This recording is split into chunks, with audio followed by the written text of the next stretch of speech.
What's up, guys? So I got a really interesting question on Instagram. I've actually been asked this question numerous times, and I felt like it'd be a good idea to make a video just kind of to share my thoughts on this, because it's a pretty devastating thing to be told by your doctor. And so let's get into it.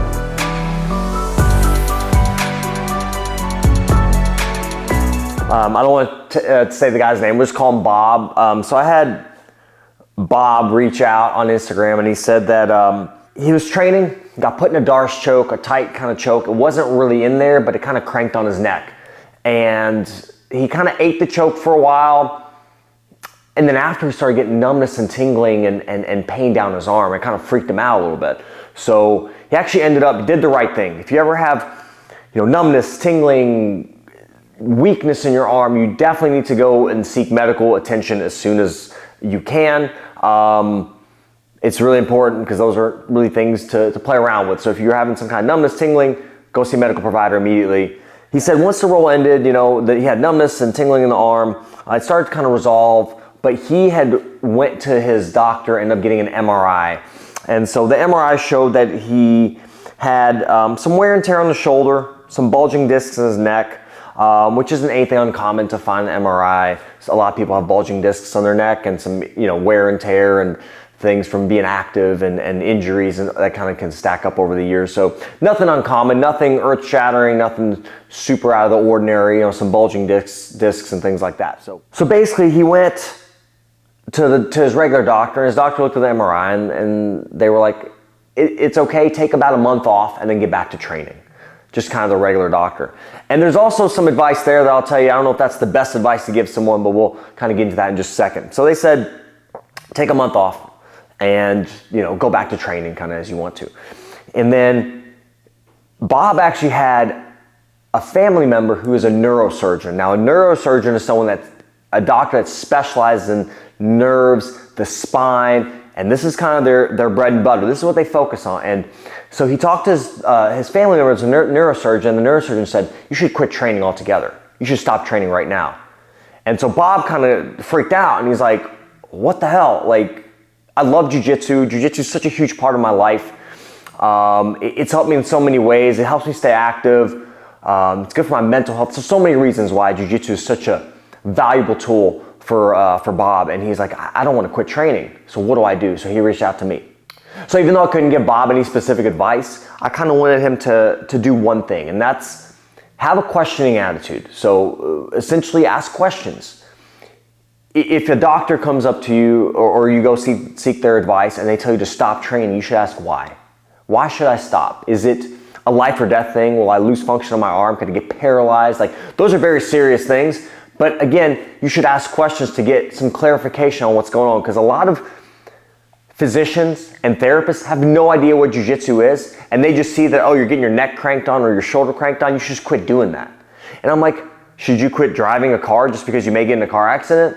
I mean, there's risks to anything. So let's kind of, keep it in perspective. But a lot of times when people don't know anything about a specific activity, such as jiu-jitsu or wrestling or grappling, they're gonna say, don't do that. People are just cranking on your neck. Stop doing that. So again, the first thing I told Bob was, let's take a second and let's ask some questions. Let's see what's going on. So like I mentioned, risks are an inherent part of life, and they happen with most activities. So let's go into jiu-jitsu with a mindset of how we can modify or maybe adjust or make some changes that can keep us more safe on the mats. And that's kind of what I started talking to Bob about. Let's kind of talk about these concepts and ideas that we can work on, and I'm going to share those with you right now. So the first thing is, like we mentioned earlier, ask questions. Why should I stop training? Is there a serious risk of injury?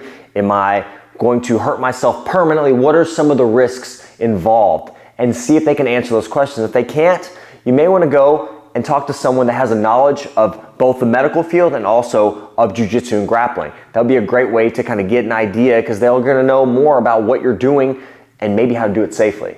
So that feeds into the second part, is find a physical therapist or a practitioner that has knowledge in jiu-jitsu. They can maybe take you through a screen, a mobility screen, a strength assessment, have you do some movement drills to see where you're at and kind of see what your dysfunctions are and what you can do and how you can work around some of those, like maybe irritations or pains.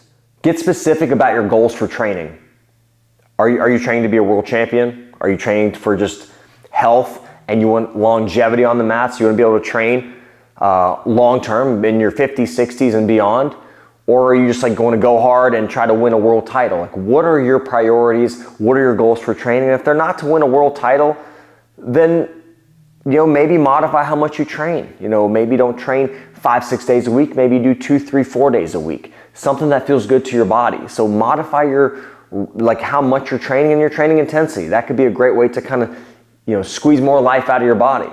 Get back to training slowly. So if you're an experienced grappler, or say maybe even a blue purple belt, and your doctor says just don't do anything for a month, again, see if there is some leeway. See if there's some compromise there. Maybe you can do solo drills, some strength training. Maybe if you hurt your neck, you can work your legs out.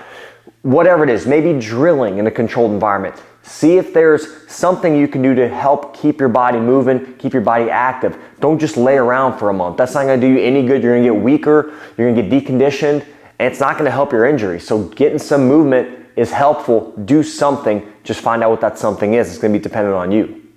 The next thing is be mindful of the type of game that you play.